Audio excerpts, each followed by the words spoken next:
Welcome back kembali lagi di channel Atoa Hayato.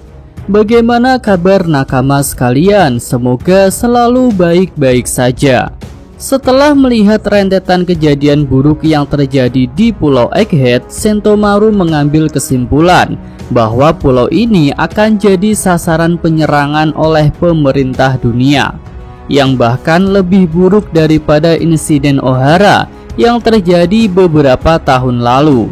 Sentomaru pun mengatakan hal itu kepada para penduduk Egghead agar mereka bisa segera menyelamatkan diri dan tidak terjebak dalam kekacauan.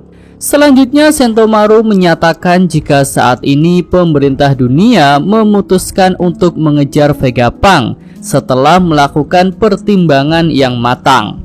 Hal itu tentu saja berkaitan dengan bocornya penelitian tentang Poneglyph kepada pihak pemerintah dunia yang dikatakan oleh Vegapunk di chapter lalu.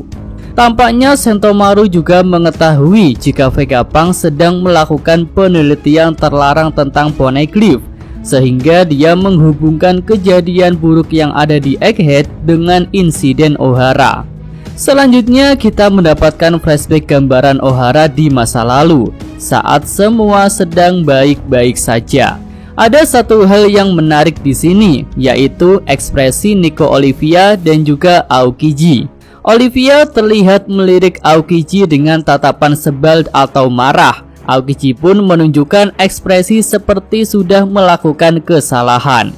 Nah, berdasarkan panel ini, Mimin menduga jika Nico Olivia dan Aokiji punya semacam hubungan, entah hubungan darah sebagai saudara ataukah hubungan yang lainnya. Dan mungkin hal itulah yang membuat Aokiji memutuskan untuk melepaskan Robin dan juga selalu mengawasi pergerakannya.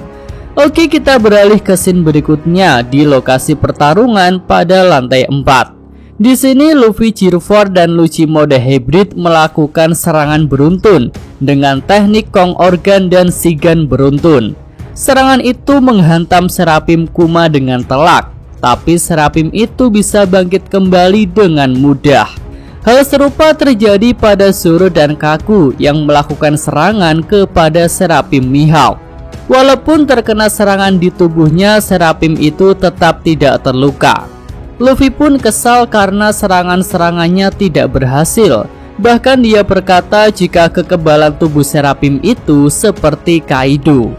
Nah, saat mereka sedang bingung memikirkan kekuatan Serapim, Zoro tiba-tiba teringat bahwa penampilan para Serapim itu mirip dengan King.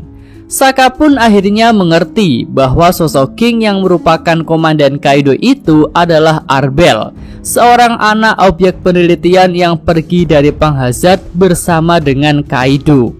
Dia adalah ras Lunaria yang punya kemampuan khusus, dan para Serapim memang dikembangkan berdasarkan DNA ras Lunaria. Zoro pun memberitahu bagaimana cara efektif untuk melakukan serangan kepada Serapim, yaitu ketika api di punggungnya padam. Jika apinya menyala, maka para Serapim itu akan jadi kebal. Awalnya Lucci tampak tenang karena paling tidak mereka sekarang tahu cara untuk melawan Serapim. Tapi begitu Zoro mengatakan ciri khusus ras Lunaria, yaitu rambut putih, kulit coklat, dan api yang berkobar, Luffy, Lucci, dan Kaku tampak kesal karena Zoro tidak mengatakan hal itu dari awal. Nah, setelah ini keempat petarung sudah tahu kelemahan dari para Serapim, tapi Mimin melihat hal itu belum cukup untuk mengalahkan mereka, karena Serapim Kuma dan Serapim Mihawk mungkin punya kemampuan khusus lain selain dari kekebalan ras Lunaria. Pertama, dari Serapim Mihawk, di chapter lalu dia terkonfirmasi sebagai pengguna buah Supa-Supa. Tentu hal itu membuat tubuhnya otomatis jadi keras seperti Mr. One. Jadi walaupun api di punggungnya sedang padam, seharusnya tubuh Serapim Mihawk masih bisa tetap keras karena kemampuan Supa-Supa Nomi. Walaupun ya tidak bisa sekeras pertahanan Lunarianya. Lalu untuk Serapim Kuma masih ada kemungkinan jika dia mewarisi kemampuan khusus dari rasnya Kuma. Ya, Kuma terkonfirmasi bukan ras manusia biasa, tetapi ras khusus. Namun kemampuan ras khusus dari Kuma ini belum terungkap. Oke, kita beralih ke scene selanjutnya, dan ini masih menunjukkan adegan pertarungan. Sesuai dugaan Mimin, kelompok Nami diserang oleh Seraphim Jinbe yang di chapter lalu belum terlihat. Seraphim itu sudah berhasil menjatuhkan Brook dan juga Edison. Melihat hal itu, tanpa ragu Nami mengarahkan serangan petir Zeusnya kepada Seraphim Jinbe. Serangan itu tepat sasaran. Tapi karena api di punggung Seraphim Jinbe masih berkobar, serangan Nami pun tidak berpengaruh. Seraphim Jinbe jatuh ke lantai dan langsung mengubahnya menjadi cair. Hal itu menunjukkan jika ketika jatuh, Seraphim itu masih sadar dan bisa menggunakan kemampuan Devil Fruits-nya. Brook pun menyadari hal itu. Dia memperingatkan Nami untuk berhati-hati karena Seraphim Jinbe masih akan menyerang lagi. Di sisi lain, Zeus tampak kena mental karena serangan petir andalannya tidak berguna di hadapan Seraphim. Nah, ketika Seraphim Jinbe akan menyerang Nami lagi, Sanji datang dengan kecepatan tinggi dan langsung menghempaskan Seraphim Jinbe dengan tendangan dua kaki. Di sini kita bisa melihat alis Sanji kembali berubah posisi, sama seperti saat dia bertarung melawan Queen di Onigashima. Menurut Bang Oda pada SBS volume terbaru yaitu 105, alis Sanji memang mengalami perubahan saat bisa menggunakan kemampuan Germa Double Six seperti saudara-saudaranya yang lain. Nah, di sini Sanji belum tahu tentang kemampuan khusus ras Lunaria, tapi Mimin rasa dia tetap akan bisa mengalahkan Seraphim Jinbe tanpa tahu hal itu. Alasannya karena di tubuh Sanji mungkin mengalir darah ras Lunaria, seperti dugaan Queen saat bertarung melawannya. Queen mengatakan hal itu karena kaki Sanji bisa mengeluarkan api. Oke, lanjut kita masuk ke arena pertarungan berikutnya. Di sini tim Usopp bertarung melawan Seraphim Hancock. Awalnya kombinasi serangan Lilith dan Franky berhasil membuat Seraphim Hancock terdesak. Tapi dengan keimutan yang luar biasa, Seraphim Hancock bisa mengalahkan Franky, Lilith, dan Usopp. Franky terkena tendangan yang membuat sebagian tubuhnya menjadi batu. Sedangkan Lilith dan Usopp berubah jadi batu secara keseluruhan. Nah, di sini ada yang ganjil, yaitu tentang keberadaan Pythagoras. Ketika pertarungan, kita bisa melihat kepala robot Pythagoras bersama dengan Lilith dan Usopp. Tapi setelah kedua orang itu jadi batu, sosok Pythagoras tidak diperlihatkan lagi. Berdasarkan hal itu, ada dugaan jika Seraphim Hancock tidak melakukan serangan kepada Pythagoras.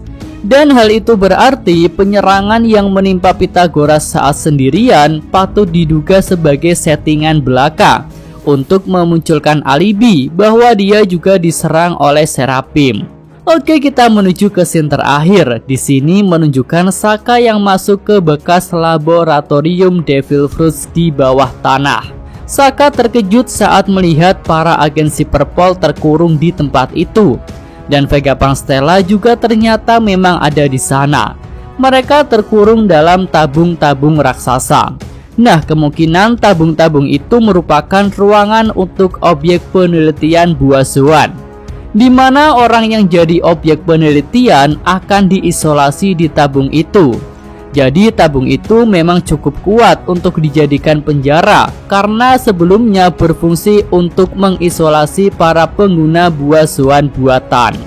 Sokka pun langsung berusaha untuk menyelamatkan Vegapunk, tapi ternyata sosok misterius itu sudah menunggu di belakangnya. Dan dengan sekali tembakan dia bisa membuat Sokka terkapar.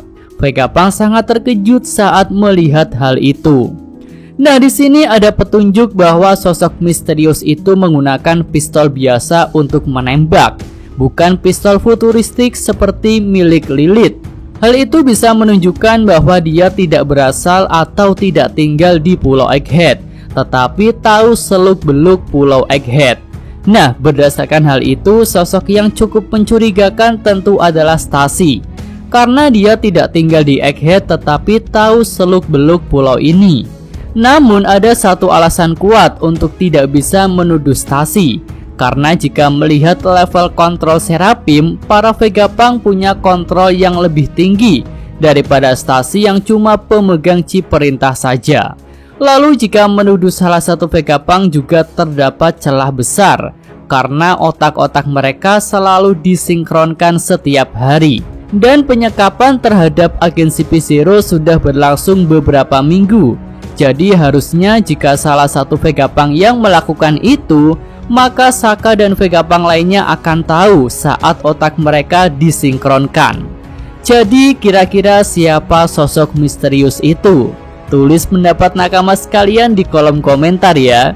Oke, itu aja pembahasan untuk segmen Real Review ini. Yosa, Mimin, atau Hayato. Terima kasih.